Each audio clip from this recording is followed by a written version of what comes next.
Okay, hi everyone. It's great to see all of you here with us today for our special edition artificial intelligence class. I'm glad to see all of you here with us for this really exciting class. And it's great to see all of you. For those of you that have been tuning in to our classes throughout the year, it's great to know that you've stayed with us and you've been participating in our amazing programming. I've been hearing from all the team members, and it seems to be that the program is continuing to do its job and to educate seniors around the world. I would like to open the class by first of all publicly thanking our sponsors, all of whom have been committed members of our senior technology community. Some of whom since the beginning, back when we offered our classes in person before COVID in the middle school computer room.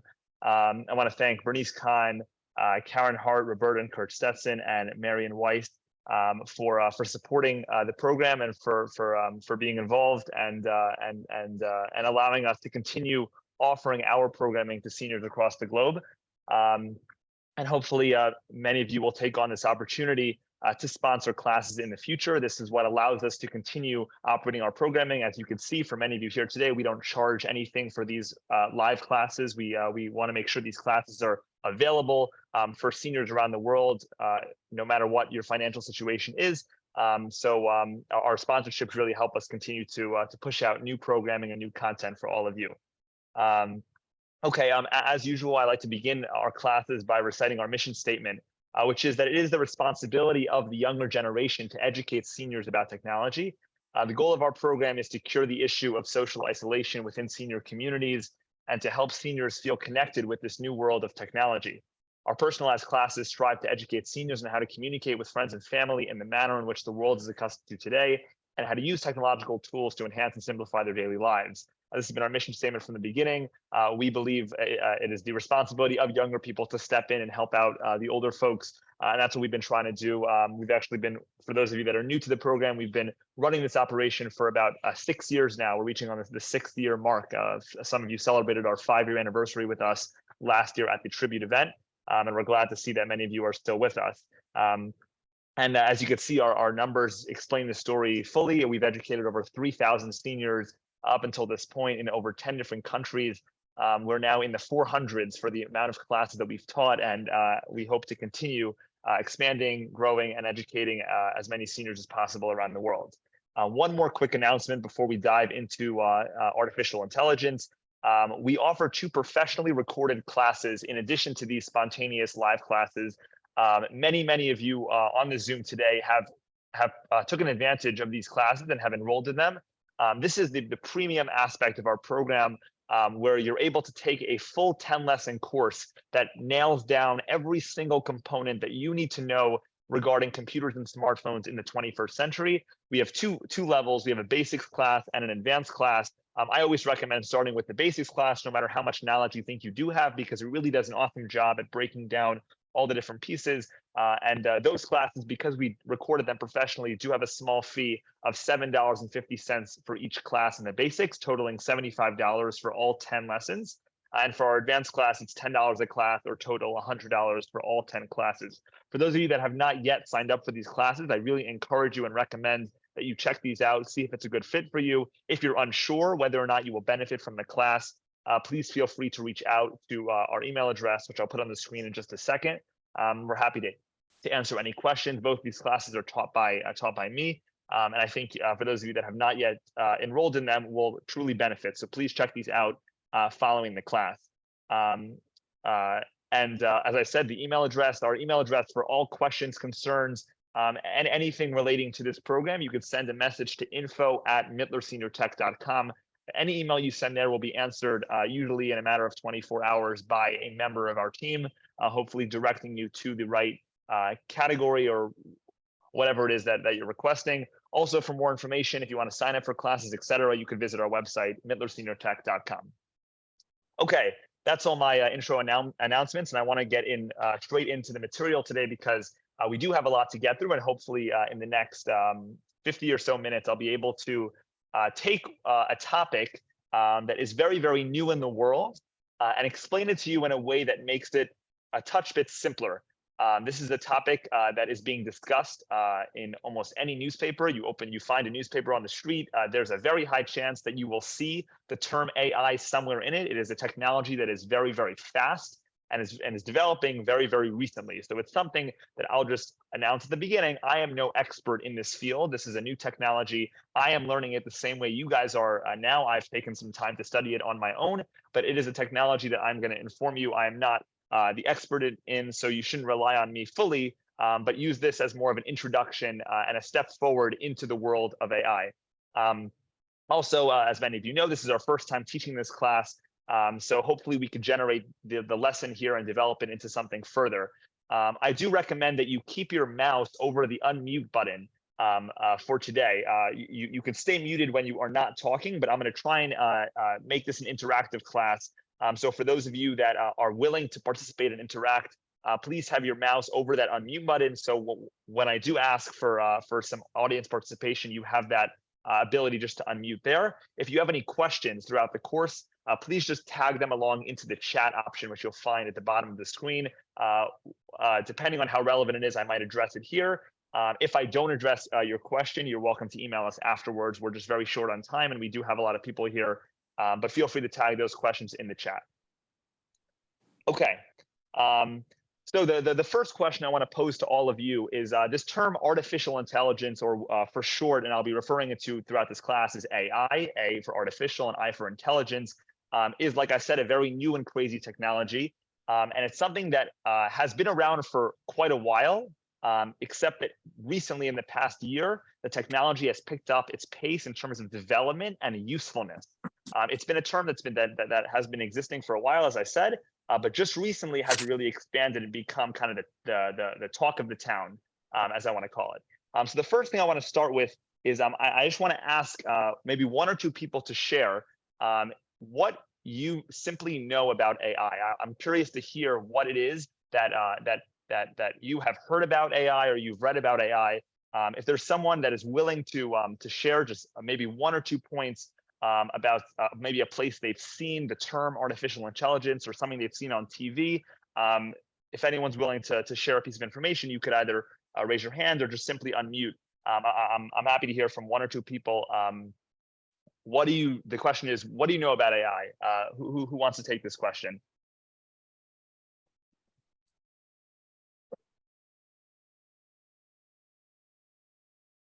Yes, I see Ruth, go ahead.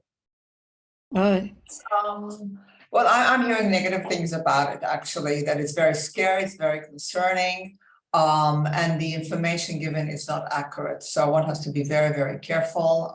I think there was an article in New York Times about it a week ago about a court case, and they found out that the information was given out about the case, and actually when they went to check it out, there was no such case at all.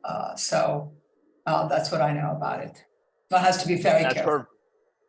Right. No, I thank you for sharing that, because I will discuss in this class the security and safety technicalities of AI. It is something that's very important, and it's especially important with the fast-moving technology, because everyone's so excited to start using it and taking advantage of it without fully processing and understanding the risks behind it and what they have to take into consideration. Thank you, Ruth.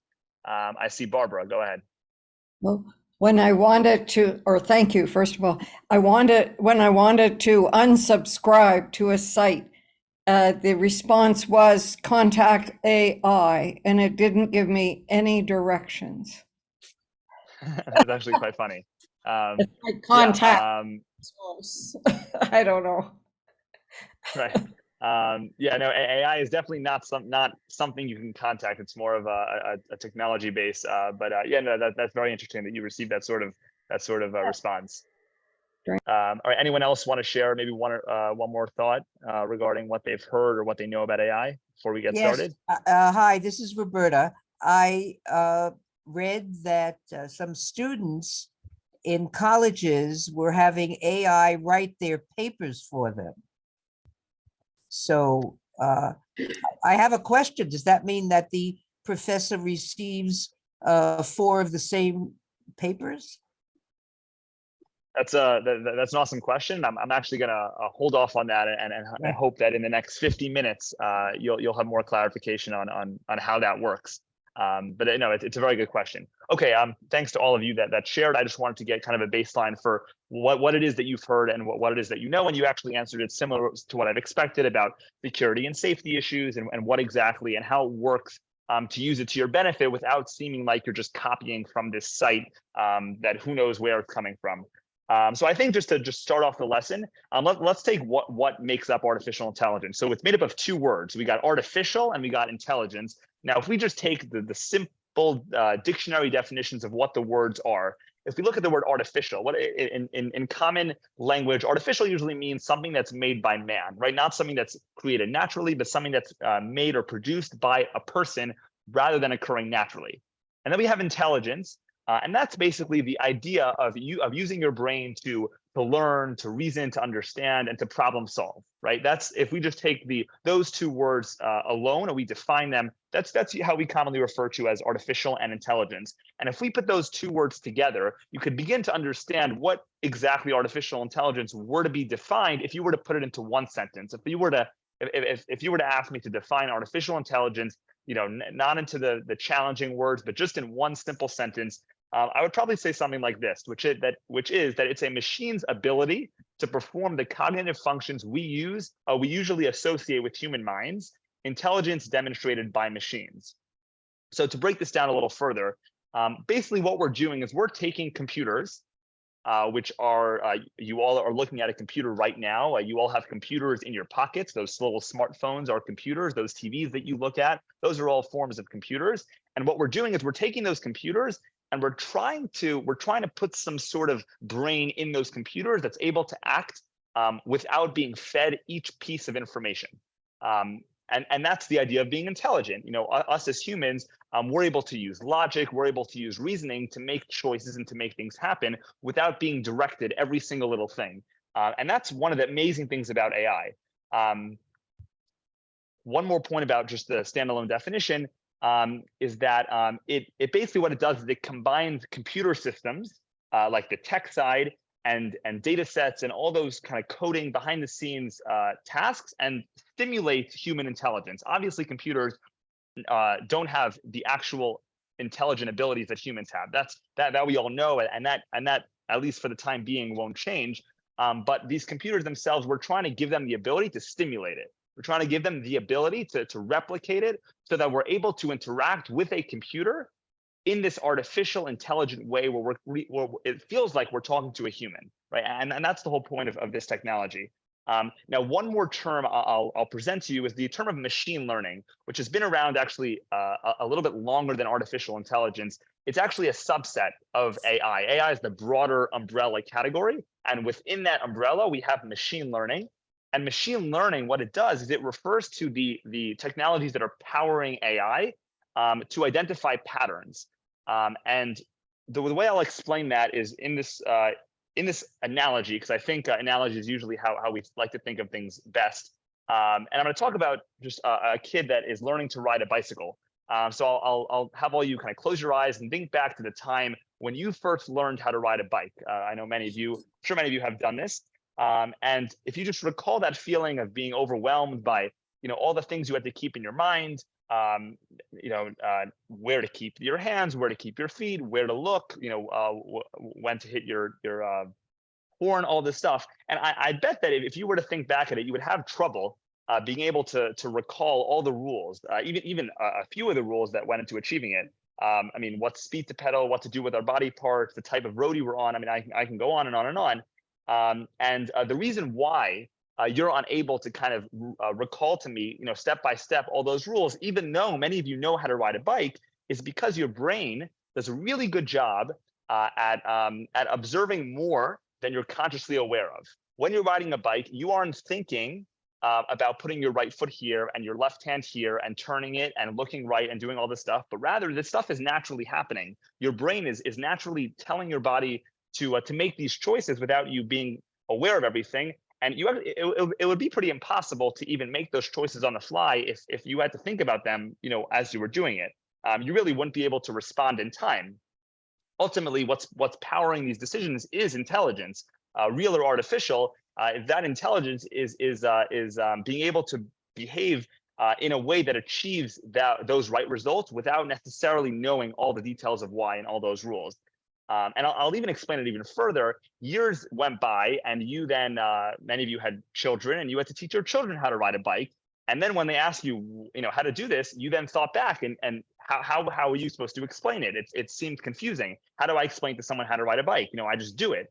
So what do? You hold your, you help your kid up on the bike, you push them, you have them go, and they figure it out along the way. They fall over, they scrape their knee, you put them back on the bike and they try again. And this process occurs over and over and over again until they reach the point where they're able to, to use the bike on their own. And then you take away the training wheel, all this, it's this whole process of learning it by what we refer to in the 21st century as trial and error.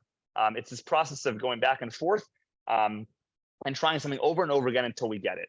And now if I bring this to AI, to artificial intelligence, the same way that you learned how to ride a bike by gathering hundreds of experiences and thousands of minutes of actions, this is then translated to what AI does, which is that AI is all about the how. It doesn't really care about the why, but it's about how it happens and how it works.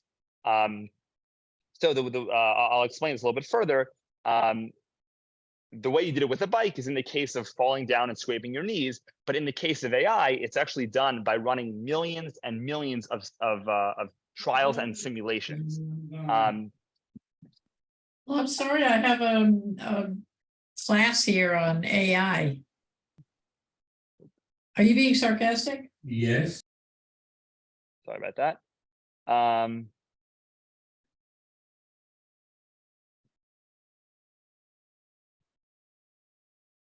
Yeah, so sorry, like I was saying, AI is all about the how, it's not about the why. It's about taking the intelligence that you have and that you've gained by experience and applying it to what you have in real life. And this is all about trial and error, and this is how AI works. But basically the way the system and the operation works is by at the beginning not being its best, but because people continue to use it and because people continue to put in information, the AI continues to get smarter and smarter and smarter because it went through those trial and error. It went through the falling off the bike and getting back on and scraping your knee and getting back on. And the more it does that, the smarter it becomes and the better at riding a bike it gets. So for example, if I were to ask AI a simple question like, what are the 5 best things to do in Budapest? I'm traveling there and I want to know what the 5 best things to do in this place are, right? And I ask the question and it will present me with 5 activities, 5 things that are amazing about this place.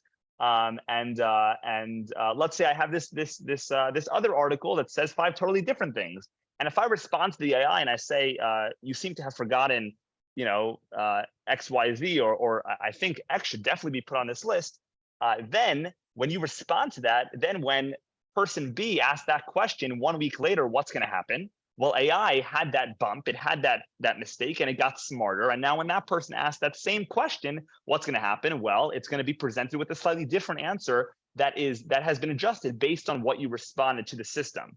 So you can see that this whole method of AI and machine learning is constantly, falling and getting back on the bike and the trial and error. Before we actually get into, and I'm going to show some cool tools that AI uses today, there are a few ways that you use AI in today's world that you might not even be aware of. For example, if you look at the picture here, this is a technology we commonly refer to as Face ID. Some of you use this tool in order to get into your phones every day. Some of you use a passcode. Some of you use your finger. You would put your finger on that home button. And some of the people that have newer phones would use Face ID, which is this technology that allows you to scan your face. Depending on whether or not it's in fact you who's holding up that phone, it will allow you to enter that phone. As a matter of fact, Face ID is fully backed and powered by artificial intelligence. It uses machine learning to compare the scan of your face with all the scans that it has in its brain to determine whether or not the person trying to unlock the phone is you or not. And Apple actually states that the chance of fooling or faking Face ID is 1 in a million, because Apple has all these different diagrams of faces in its brain, and the more people that buy smartphones, the more it will have in its database. And you'll see that it will get smarter and smarter and smarter, and it will become harder in order to get into someone's phone. This just to relate this to real life, the way you know if you bump into someone on the street and you see them and you recognize them because you look at their face and you automatically identify this person. How do you do that? It's by looking at their face features and recalling in your memory who they correspond closest to. So what AI does is when it scans your face, when you're doing Face ID, it basically looks at your face and it corresponds to which face they find closest to those face features. Looks at your eyes, looks at your nose, looks at your mouth, etc., and relates it. And if it is in fact the correct representation of that face, what will happen? You'll be taken straight into your phone. A couple more examples. These are tools that I'm sure many of you are familiar with. These are social media tools, such as you might be familiar with Facebook, Twitter, Instagram, all this stuff. And the way AI works in social media is you might have been browsing through a social media platform. As a matter of fact, you might have seen an advertisement or a recommended user that relates to something you were just browsing through. Maybe you're really into shopping for clothing and you love looking at pictures of different people's clothing, and then you open up your your Instagram or your Facebook feed the next day, and your entire feed is covered with pictures and shopping links and videos of clothing. That is definitely not a coincidence, but rather AI is working behind the scenes of that social media, and it's basically tracking what it is that you're interested in and what you're browsing through, and it's pushing out images and videos and recommendations of that same ideology. And the way it does this is because it learns what people most resonate with based on their past history, based on the database it's building up. And although the first time you open Instagram, the first time you ride a bike, you won't be presented with exactly what you're looking for. By the 5th, by the 10th, by the 15th time you open up your Instagram or your Facebook, it is, as a matter of fact, be as very, very close to what it is that you're interested in because of the trial and error that you've gone through, because of the falling off the bike and getting back on. I'll give you two more examples. These are what we call voice recognition devices. I'm sure some of you have this, some of you might not. Some of the popular ones are Amazon Alexa, Google Home, Apple's HomePod. These are devices that people have in their apartments that allow you to speak to the service. A lot of you have it built into your phones, like you might be familiar with Siri on the iPhone, or Cortana on Samsung, which allows you to basically speak to the phone, and you'll get some sort of response. You could ask what the weather is. You could ask any sort of question or Q&A that you have, from getting directions to finding a place to go for lunch. AI is actually, as a matter of fact, working behind the scenes, and it's identifying your voice, going into its database of the millions and millions of pieces of information it has, and it's spitting it back out to you. It's presenting the information back out to you using its database. Now, the more you ask questions to these devices and the more people use them and the more people buy them, they'll get smarter and smarter and smarter until the point that they could answer any one of your questions. And although we're at the stage where maybe they won't get every single question right, we're in these final stages where they're getting so much information that almost 99% of the information you'll get out of these devices is right. And the reason why there are some times where it won't be fully accurate is because there are pieces of information that haven't fully been developed by these devices that are still in process of learning, because it's not just taking information off the internet, but the way it's learning the information is by machine learning. It's using the trial and error, it's using what other people have asked, the answers that other people have gotten, the responses that other people have given to those answers, and it's adjusting and fitting your answer to make it the best possible response that you can get. And the final example I'll give is a more kind of common, well-known AI technology, and it's self-driving cars. This is obviously becoming more popular in today's day and age. In a matter of 20, 30 years, these might be the main source of transportation that we have. AI is actually the backbone behind pretty much all of these self-driving cars, including Tesla. And it basically does the analysis of when to change lanes, when to make turns by using other pieces of information, meaning when person A was confronted with the situation where there was a car in front of him and a car turning right, this person turned left. Therefore, when this person is confronted with the same situation, that's what the AI expects this person to do. And it's learning it by trial and error. It's learning it by seeing what people do. So those are just a few examples, but as you could all see, and hopefully you're beginning to realize, the basis and the operation system behind AI is by machine learning. It's by taking experiences and translating them into correct answers. And that's why, as some of you mentioned at the beginning, AI is not at the point where it's 100% accurate and you'll get every single answer you're looking for. Why is that true? Because not every answer has been fully inputted into the system, and not 20, 30, 40 people have already tried asking these questions. So AI is a technology you have to be patient with. Like I said, it's a very new technology. And as I'm going to show you in a few minutes, when I show you actually how some of the programs work, you'll see that it's getting very, very smart. It's getting smarter and smarter each day. And you have to be careful to make sure that you're just fact checking all the information to make sure it's reliable and that it matches with what you see as correct. Now, one just kind of cool, funny thing, I'll show you AI, in addition to presenting you with answers and textual information, there are also many AI image generators, which allow you to create images simply from nothing. So for example, if you look at this picture over here, you'll see a picture of the Pope drinking a glass of beer. Now, this picture was never taken. This picture never actually occurred, but rather it was generated through AI technology. AI was asked to create this picture, and AI used their technology and created the system. Now, if you look very closely, you'll actually notice that the Pope is wearing a ring on his left hand, and I'll circle it if you can't see it. Pope is wearing a ring on his left hand. For those of you that know anything about the Pope, you'll know that he actually doesn't wear a ring. The Pope does not wear a ring in public. So based on the information that we've gone through right now, you might begin to understand why you think AI would have put a ring on the Pope's hand. And the reason why is because when AI was creating this image, what did it do? It created the Pope's eyes and the Pope's face and et cetera, until it reached the hand. And when it got to the hand, what did it do? It looked at the hundreds and hundreds of thousands of hands that AI has generated into its service. And what it did is it looked at the people around this person's age. And I guess most of the people at this time have this ring sitting on this finger. And what it did is it took that ring and it threw it into this image. And the person who received this image then responded by saying, the Pope doesn't actually wear a ring. And now if you are to go to the same platform or any AI service and ask for the same image, what's going to happen? You're not going to get that ring because AI learned that that's not in fact part of the image, but rather it made a slight error, because it's an error that we all understand. What it did is it used its previous knowledge, its machine learning, and it applied it.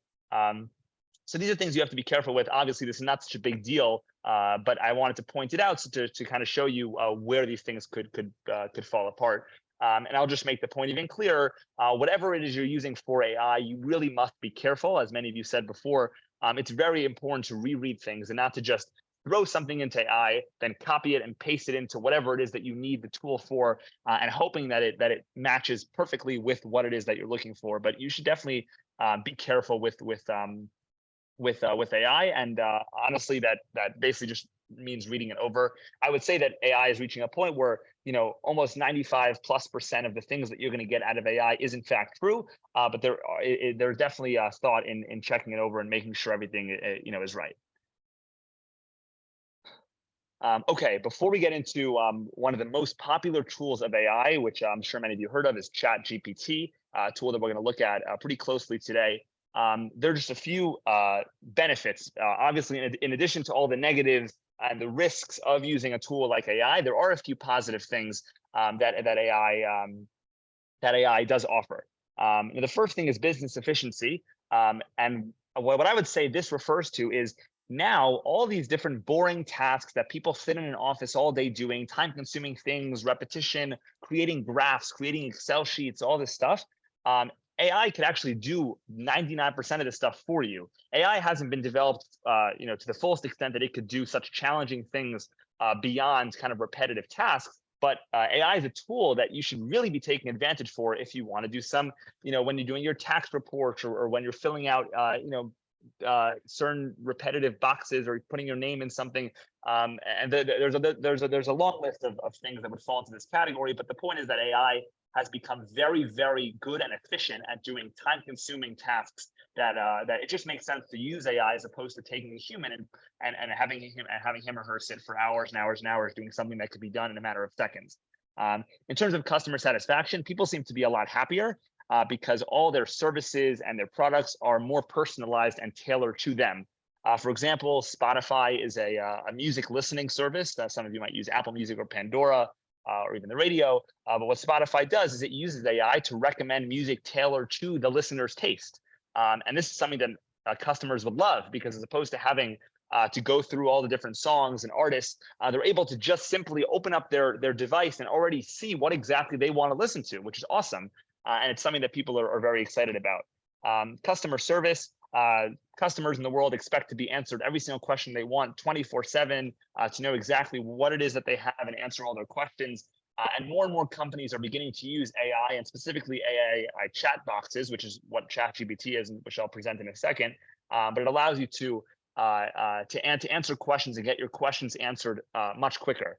In terms of data analysis, AI is able to do this very fast and pretty accurate, where it's able to take large amounts of data, in whatever it is. If it's a list of a list of 200 people that someone's inviting to their wedding, or if it's a list of appointments that they have, or medications they need to take, or whatever it is, all this data could be inputted into AI and be analyzed in a much faster and more accurate environment. Obviously, I'm just stating this all information, but I'm going to present it and show you more in depth how it works when we actually open the system. Now, although there is risk about using AI actually does in fact increase security, because what it does is, because AI is built into a lot of the programs that you use on a daily basis, and it actually prevents fraud and other issues that occur behind the scenes. Now, obviously, like I said at the beginning, you have to fact check everything, but AI is working behind the scenes to protect you and your data. And it's something that's really elevating the security market. And finally, with regard to medical processes, any sort of hospital or doctor's office is behind the scenes using AI for many sort of situations, such as therapy planning, improving clinical trials, analyzing medical images, determining diagnosing certain diseases, whatever it is. AI is definitely becoming and stepping up there in the medical kind of health environment. Okay, so here those are just a few of kind of the benefits, the positives to using a tool such as AI. And now what I want to touch on now is two of the most popular tools. Hopefully we'll have time to do both. I'm going to start with the most important one. These are two of the most popular tools that currently offer AI services. And I think these are the tools that many of you who are interested in exploring AI will in fact begin to start using, which is why I think it makes the most sense to present these today. Some of you have mentioned it in the chat, and that is a tool called ChatGPT. ChatGPT is a tool created by a company called OpenAI, which was one of the first and one of the biggest AI companies out there. They're actually working on many more products besides the ChatGPT. But what ChatGPT is, just simply based on its definition, is a language mode that allows people to interact with the computer in a more natural and a conversational way. And like I said at the beginning, what artificial intelligence really is taking intelligence that's usually possessed by a human and passing it over to a piece of technology like a computer, like a tablet. And that's exactly what ChatGPT is doing. It's taking a conversation that you would normally have with a person and allowing you to have that conversation with the program itself, giving you the same answer, sometimes even faster than you would if you were speaking to a person themselves. And I'll actually read what it says at the bottom here. These models, ChatGPT, are trained on large text data sets to learn to predict the next word in a sentence. That's how ChatGPT operates. It goes word by word, and as the answer comes out to your question, it's predicting the next word based on the previous word. So it basically takes the first three words and it says what is the most expected word to follow those three, and it puts it on the screen and it goes word by word by word. Obviously, when the technology develops even more, it might go sentence by sentence or eventually paragraph by paragraph. But at this point, it basically goes word by word to predict the full sentence. Now, we're now going to take a look at ChatGPT itself, the program itself. I'm assuming some of you have actually used the platform yourself. I'm sure some of you have explored it or at least heard of it. There are a few examples that I'll just pose on the screen that kind of helps you use ChatGPT to the fullest. The first is to be, I'm going to only mention a few of these, but the first is to be clear, concise, and specific. you should not feel afraid to put in as much information as possible. There's actually a new skill that people are beginning to put on their resumes called prompt engineering, which is the idea of knowing what to put into AI to get the exact answer you're looking for. AI, for the most part, has all the information. It's what you put in to get that piece of information. So, for example, the question that is posed here is explain the concept of blockchain technology in simple terms. Now, there's a lot of pieces in that sentence that you might think are irrelevant, but they included it because they wanted to make sure they get that precise, concise, and specific answer that closely matches what they're looking for. And along those routes, you want to provide context. So, for example, instead of just asking what are some effective study techniques to learn about bio, specify that you're someone preparing to take the biology exam, whatever that exam is, and specify it so that when AI goes into its brain, it will look for people that have asked the question that are in that same category, that are in that same position as you. Follow-up questions are amazing technology that AI has, which is that which is very different from Google. If you think about the way you put a question into Google, you usually put in a question, and then if you want to ask another question, you would re-put in a new question, and it would start from stage A. But AI is a conversation, meaning you ask question A, you receive your answer, and you could respond to that question the same way you're having a human conversation. You're able to respond, to that question itself and refer to things in that answer, and AI would know exactly what you're talking about. You're able to specify the length of the response. For example, if you want a summary of a 200-page essay, whatever it is, you're able to ask that question. But if you just ask for a summary, who knows how long that would be? If you specify, I want 300 words, I want 50 words, I want 10 words, that will be more realistic to what you're looking for. So make sure to specify what it is that you're trying to look for. You're able to specify how you want the information given, whether it's in just a paragraph format or maybe even a bullet points or a table to make it more organized for you. The last thing here is the level of output, and that's, if you want something that's understandable to a 5-year-old, you should specify in the question, make it understandable to someone of 5 years of age. If it's, if that's irrelevant, don't include it, but you want to be careful to make sure you include all those pieces of information.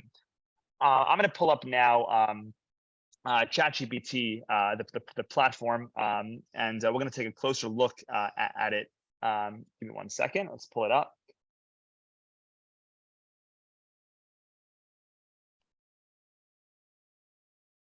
Okay, the way you could access the platform is just simply by opening up your internet browser and by putting ChatGPT into Google. You actually can, there is an app that you could download on your smartphones that is actually, the app was created and released the App Store and the Google Play Store only a few weeks ago. It's a pretty new app. You could download it the same way you would download any other third-party application. For those of you that need help with that process, you could write us afterwards, and we're happy to help with that procedure.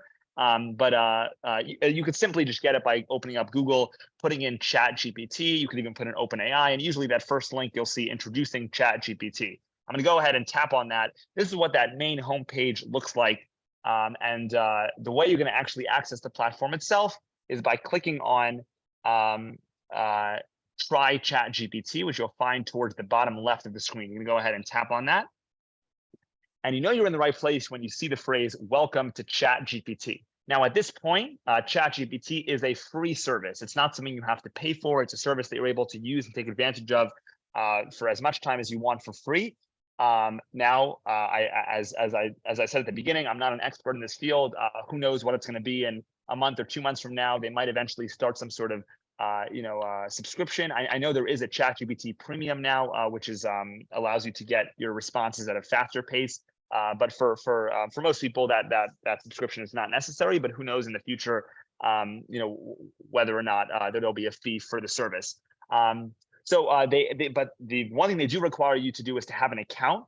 And if you've never used the platform before, you can click on sign up. If you have used it before, you can click on log in.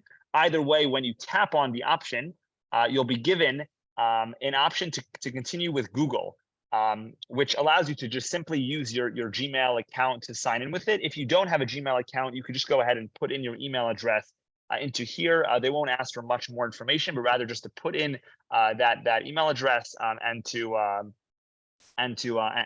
sign in. I'm just signing in with Google now. And you'll see this is what the Chat GPT homepage looks like. you know you're in the right place because you see at the bottom of the screen a little bubble that says send a message, which looks similar to how you would text someone, the same way you would have a conversation with someone via text message, which is, I think, what they were trying to get at. Because like I said at the beginning, they're trying to stimulate human conversation, which is what, iMessage and text and WhatsApp and all these platforms are all about. I'll just read in the capability section and the limitation section. For capabilities, it says, remember what user said earlier in the conversation, which is a big point I mentioned earlier, which is the idea that you're able to respond to messages and they will actually know what you're referring to based on what you've written in the past. Allows users to provide follow-up corrections, like I said, and follow-up corrections are really, really important, because what are you doing by following up is you're helping the next user who's going to use AI by giving them a response to the response they give you. It declines inappropriate requests. In terms of limitations, like I said at the beginning, it does may occasionally generate incorrect information. This is becoming very, very small in terms of the information it does generate. You will rarely find incorrect information, but it is important to reread everything and to make sure everything is in fact true. And then the last thing I'll point out is that it does have limited knowledge of worlding events after 2021. This hopefully will be changed shortly, but since AI has been created, it's been pretty limited in terms of the knowledge it has post 2021. That I know is in the works, and I'm pretty sure if you have the premium version, you actually do have ability to access information from more recent times, but the free version that's currently out there, it does warn you that there is limited information. That's not saying that there's no information, but there is some limited information regarding times past 2021. Okay, I'm going to get straight into using it. I'm going to put in some examples to show you kind of what the responses we get. I'm going to start by a really simple prompt. I'm going to ask it just a simple math equation, like what is 10 plus 9, which obviously the answer is 19. And I'm going to click on the little green airplane icon at the right in order to submit the message and see what the response gets. I'm going to put that in. And you'll see the response I just got is the sum of 10 and 9 is 19, which is correct. Now, what AI did is it went into its brain and it looked at 10 and 9 together, and it found in its brain that, in fact, people have asked this question before, and it's been trained to answer this question as 19. Now, if I actually click on regenerate response, as you'll see at the bottom of the screen, there's a button that says regenerate response. If I tap on that, you'll actually see that it actually gives it will actually, if there was an error with the message, it will actually regenerate it and hopefully correct it the second time. So you always have that ability to regenerate it, and it will even ask you, was this response better or worse, in order to basically force the next time the person asks this question to give them that second answer before the first. In this case, it's a pretty simple question, so there isn't that much advance to it, but it was just the same response. Let's try looking up what the definition of a term is. What does sagacious mean? All right.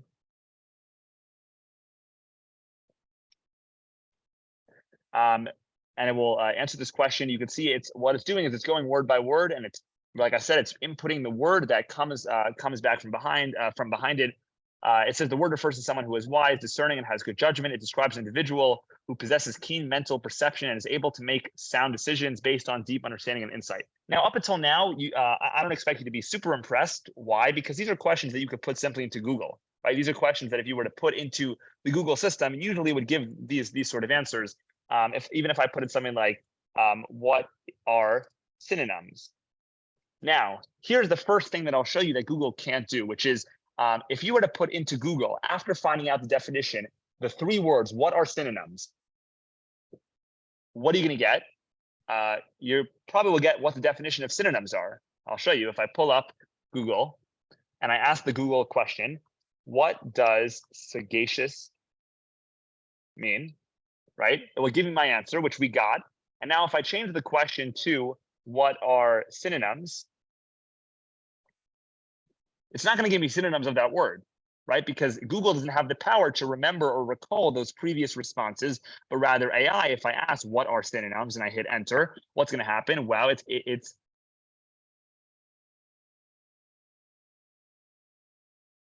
oops, looks like that's not what we're looking for. What are synonyms of the word? Let's try that. Let's go back. Let's see, let's define sagacious. Let's try that. There we go. And then what are its synonyms? There you go. So you have to phrase it in a certain way, but you see that when I said what are its synonyms, I didn't specify the word again. I didn't say the word itself again, but rather by putting in what are its synonyms, it recalled the previous question and it presented me with looks like to be 15 words that align with what it is. I could even say use it in a sentence, right? I'm not mentioning here what the word is again. I'm just saying use it in a sentence, and it should give me that a sentence with the word. Okay, let's try another example. I'm going to put in, I want to cook something with seafood today. Can you give me 10 dishes as options? You see, and notice I'm breaking this up into 2 sentences, and I'm actually making this a little more difficult. 10 dishes as options. You can see that it gave me 10 pretty specific dishes of dishes that relate to seafood.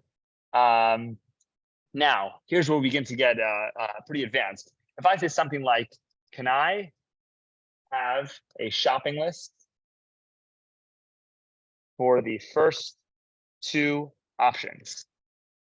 So what are those first 2 options? That's the grilled shrimp skewers with a lemon garlic marinade and baked salmon with the honey mustard glaze. I'm going to put that right in. And now it's going to give me a shopping list to the point with everything I need in order to satisfy those first 2 dishes, and even specifies it, breaks it down for me. And it even gives me some optional things that I want to have, and even warns me to make sure I check my pantry for existing ingredients before going out to buy things. Now I buy the ingredients. What's next? I want the steps. I want the steps on how to cook them. So I'm now going to ask, what are the cooking steps for these 2? I don't even need to say. I'll just say that. What are the cooking steps? And there you go. You're given kind of step by step the exact directions that you need. Like I said, obviously you want to fact check things and make sure that it aligns with what you have in mind. But you can see that it's giving a pretty accurate representation in a matter of seconds, right? This is being done, with very little time going, but in a matter of seconds, you're given 10 recommendations of foods to have that relate to seafood. You're given a shopping list for the first 2, which must have been the ones you were interested in, and on the more so, it gives you step-by-step directions on how to find this. This on Google could take quite a long time because you're bouncing from site to site to site to find this information. But here I'm doing everything in this brief 1 panel, and I'm getting the information in a very short amount of time. Let's try something else. I'm going to put in, tell a short story about a rabbit and a turtle that went on an adventure. How do I check the accuracy of that?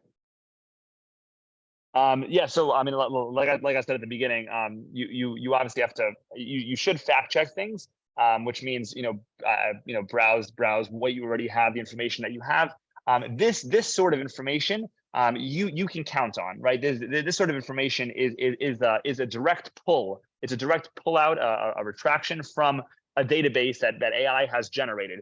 There's definitely no reason for AI to kind of throw in fake steps for how to cook a dish. Potentially they might confuse something with something else or something like that, and that's something you should read through. There's no easy way to basically take the responses you get and automatically see if they're valid. I'm sure in a matter of weeks or months there will be platforms on the internet that allow you to throw in an AI response and for it to tell you, is this in fact true or not? But that's technology that will develop at some point. So I'm asking here to tell a short story about a rabbit and a turtle that went on an adventure. Now the reason why I'm using this example to show you all today is because if I were to put this question in, and if person X, person Y, and person Z were also putting this question in, they're actually all going to get different answers. They're not going to get the same short story, right? We're all asking the same question. And if you were to put the question into Google, you would all get the same response. But here we're putting in different questions. The reason why is because this question is asking AI to create information. It's asking AI to build a story, right? I'm not asking to build a specific story, but rather build a story about a rabbit and a turtle that went on an adventure. There's a bajillion different answers that could come out of this question. And that's why if person A, person X, person Z, person Y are all going to put in the same question, they typically will all get slightly different answers. So you can see here's the email that here's the response I'm getting. It looks like it's a story about Oliver and Timothy, whatever it is. And I can even respond to this and say, you know, this isn't the story I'm looking for. Please give a different one. And I'll actually show you what exactly I'm referring to. If I respond to this and I say something like, please write it again, but this time, but have the moral of the story be patience. What is it going to do? It's going to take the story it's given me. It's going to adjust it slightly in order to give me a similar story, but with a slightly different answer. So I'm getting the same story, same guys, Oliver, Timothy, all this stuff. And you can see we're obviously not going to read through the whole story here, but hopefully at the end we'll be able to see.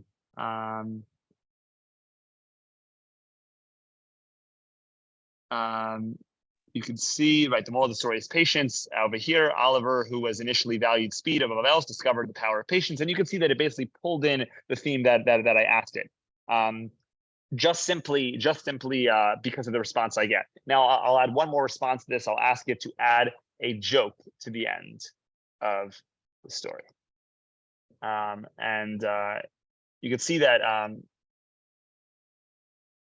it's going to present me with the joke. It actually didn't, in order to save me time, it's not going to give me the whole story once again. Why? Because I could just scroll up, right? The story is right here. They don't need to present me with that information again, but rather it just gave me that touch at the end that I was looking for to add, and it gave me that answer I was looking for. These are just a few examples of questions that you could put into a service like this. You could even ask it to create something like a resume for you, or a cover letter, or even write an essay for you of some sort. Right? If I say something like, write me an essay, write me a 500-word essay about the importance of teaching seniors technology skills. Please include a mention of AI and the powerful world of machine learning. Also include a few links, a few websites that offer technology education to seniors. Right, I'm asking for a bunch of things here. Right, I want a 500-word essay. I wanted to include a few things, and I also wanted to have some websites. Let's see the response we get here. It gave me a title. It breaks it down for me. And you can actually fact check this. This will actually be pretty accurate in terms of the 500-word. I'll actually align with it. I'll let it finish its sentence here.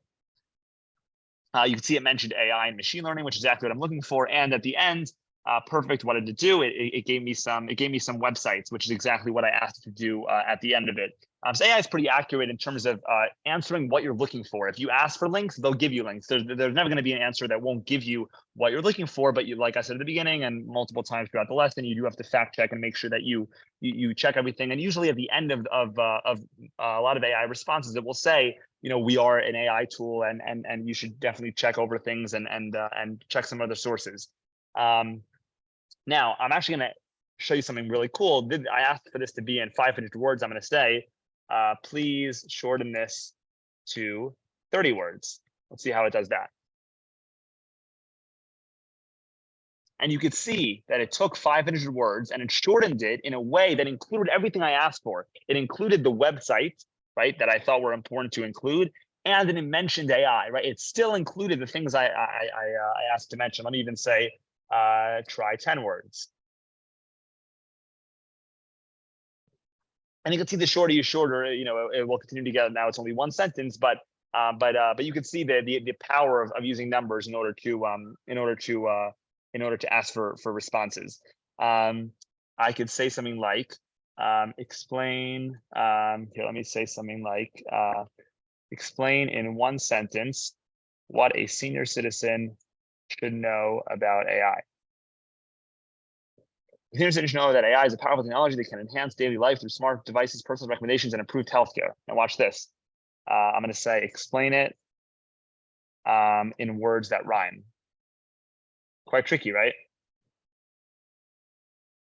For seniors, AI is no lie. It's tech that can simplify, smart devices, recommendations that apply, better healthcare where advances fly. And what it did is it did exactly what I was looking for. It took the answer and it made it rhyme. Now, something really, really awesome. If I pull up, let's say I pull up an article on Google. Let's go to Google. Let's say an article about AI. AI article. Let's pull up, see what's going on here. This one from Tech in 2025, the future of AI. Just a random article I pulled up. This is not a full article. Let me find another one. AI. Let's try CNN. Let's pull up something from there. Here, there's an article here. What I'm going to do is I'm actually going to copy the article. Copying and pasting is something that I'm not going to discuss in this class. It is a good skill to learn, and for those of you that don't know about it, should reach out. I'm happy to explain it to you further. But I'm going to copy the article itself, and I'm going to paste it into the ChatGPT. I'm going to pass the whole article. You can see this is the entire article, and I'm going to start by saying, please summarize the following article in 200 words. See what's going on here. And you can see that in a matter of seconds, right? This is something that would take you maybe a couple minutes to read. You could take a 200-page book and have them do this. Take the entire information, process in a matter of seconds, and present you with a summary. Now, I'll even do something like this. I'll ask it to pull out the top 5 keywords from the article.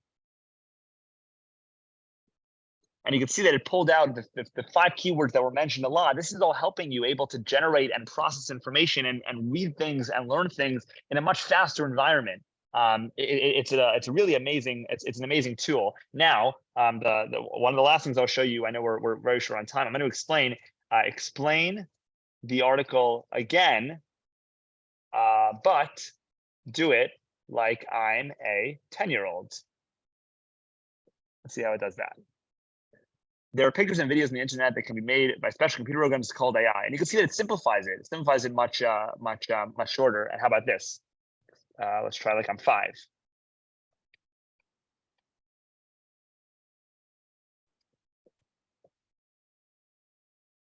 And you can see that it continues to simplify the text even further. In order to make it understandable. Obviously, the technicalities of everything are very specific, but this is a tool that you should all use in terms of the age. It's a very nice feature that it has, where it allows you to kind of translate it to small people. One more point I'll make with regard to travel plans, itineraries. I mean, this is an awesome tool. Ready for this? Plan me a 15-day trip to Prague, Vienna, and Budapest. I am 19 years old, and I'm going with 3 friends. Ready for this?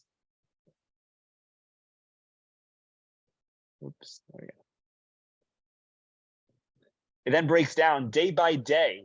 It takes the highlights of each place and shows me exactly what I should visit, where I should go, what I should see, and it takes into consideration that I said I was 19 going with 3 friends, so it's taking into consideration what typical 19-year-old people would find interesting. I'm showing off the tool. That's the goal of what I've been trying to show to you guys. But it's a really, really amazing tool, and it's fully based and operated behind the scenes by the power of AI. Now, because we're short on time, I just want to show you one quick more thing, and I'm going to go back to the presentation here. I did want to go in depth and show you an example of an image generator. So instead of just going through the whole thing, I'm just going to show you one example, just to show you, as I mentioned earlier, there are tools that offer image that offer you to basically do the same thing, but instead of coming out with chat messages, you can actually put in text and you'll get an image. It will make an image for you. So if I put in something like this, create for me a picture of a parent cooking chicken soup with their kids playing Legos in the background. It is nighttime. I'll do it's daytime. It's daytime and the time is 10 a.m. I'm gonna hit generate. By the way, I didn't mention this is a tool called Fotor, F-O-T-O-R. There were many tools out there. This is one of the ones I found that is free. Actually, many of the very popular ones do cost money, even though they didn't used to, which is what I'm worried about with ChatGPT. There might be an expense at some point. So that's why you should take advantage of it now while you do have it. I'm gonna click on generate now. You misspelled soap. I did. I did, in fact. Let's see if AI is smart enough to detect what I meant. And then this is creating an image, so I might take. Oh, there we go.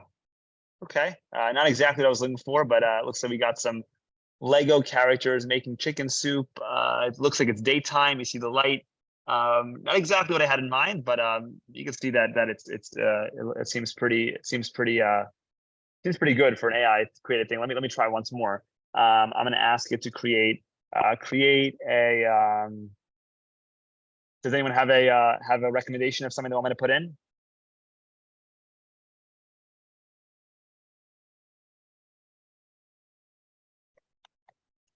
Birthday party. Create a picture of a birthday party with many gifts and the birthday boy blowing out the candle on his cake. Let's try that.